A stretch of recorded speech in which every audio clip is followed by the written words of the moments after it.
How to add Facebook profile link to TikTok bio. Hello everyone, this is Sabrina here to help you today. So without any further ado, let's get right into the video.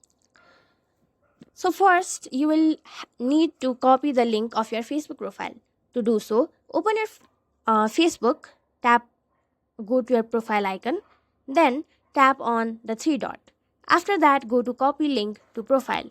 Now the link to your Facebook profile will be copied to your clipboard. After that, simply launch your TikTok application.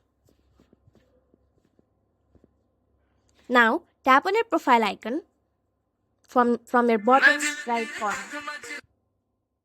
Now go to add bio.